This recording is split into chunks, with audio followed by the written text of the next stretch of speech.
Good morning दोस्तों और दर्शकों, आप देख रहे हैं भारत वॉटेक्स। मैं हूं आपकी होस्ट भारत वॉटेक्स की तरफ से। आज हम आपके लिए लाए हैं पिछले 24 घंटों की सबसे बड़ी खबरें जो इंडिया और दुनिया भर में घूम रही हैं। आज के हेडलाइंस में हम देखने वाले हैं कि कैसे सीसीआई ने अमेजॉन और फ्लिपकार्ट के खिलाफ सुप्रीम कोर्ट में अपील की है, किस तरह मणिपुर में AFSPA वापस इम्पोज किया गया है और कैसे विराट कोहली के फैंस उन्हें देखने के लिए पेड़ पर लटक गए हैं।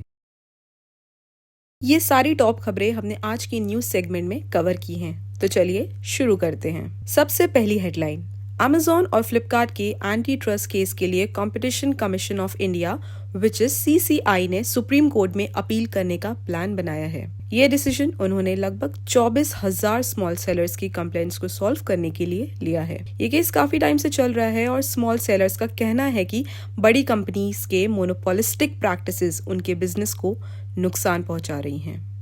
आपको क्या लगता है? कमेंट सेक्शन में जरूर बताएं। चलते हैं दूसरी हेडलाइन की तरफ, विच इज मणिपुर में आर्म्ड फोर्सेस यानी कि स्पेशल पावर्स एक्ट AFSPA वापस इम्पोज किया गया है। ये डिसीजन 6 पुलिस स्टेशन एरियाज में लागू किया गया है, जैसे कि सेकमाई, लामसांग, लामलाई, जिरीबम, लिमाखोंग और मोइरांग। सरकार का कहना है कि ये स्टेप सिक्योरिटी को मजबूती देने के लिए उठाया गया है, लेकिन इसके खिलाफ भी आवाजें उठ रही हैं और इस लॉ को ड्रैकोनियन और ह्यूमन राइट्स वायलेशन का जरिया मानते हैं। तीसरी हेडलाइन है विराट कोहली के फैंस के लिए। जी हाँ, विराट कोहली के फैंस ने पेड़ पर चढ़कर यानी कि ट्री पर चढ़कर उनका प्रैक्टिस सेशन देखा।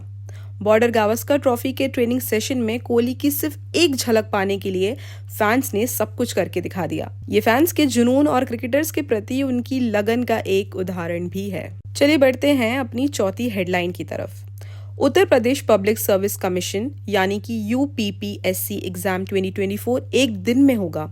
सरकार ने डिसीजन ओवर 5 लाख एप्लीकेंट्स के लिए लिया है। एग्जाम के डेट्स और स्केड्यूल को और भी कंसाइज और एफिशिएंट बनाने के लिए ये स्टेप को उठाया गया है। आते हैं अपनी पांचवी हेडलाइन की तरफ। बीजेपी लीडर्स अशोक चवन और पंकजा मुंडे ने यूपी CM आदित्यनाथ के बटेंगे तो कटेंगे स्लोगन को रिजेक्ट कर दिया है। अशोक चवन ने कहा है कि ये स्लोगन सिर्फ इलेक्शन टाइम के लिए रेलेवेंट है और पब्लिक को पसंद नहीं आएगा। पॉलिटिकल स्लोगन्स और उनके इम्पैक्ट पर अलग अलग राजनीति पार्टीज के विचार अलग अलग है। आते हैं अपनी अगली हेडलाइन की तरफ, विच इज राजस्थान में इंडिपेंडेंट कैंडिडेट नरेश मीना को पोलिंग बूथ के आउटसाइड SDM पर असॉल्ट करने के चार्ज की वजह से पुलिस ने अरेस्ट कर लिया है।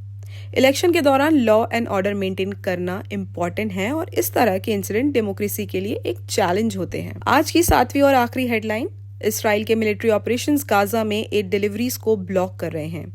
UN ह्यूमैनिटेरियंस ने रिपोर्ट किया है कि multiple attempts to deliver life saving aid to besieged areas in north Gaza governorate blocked हैं।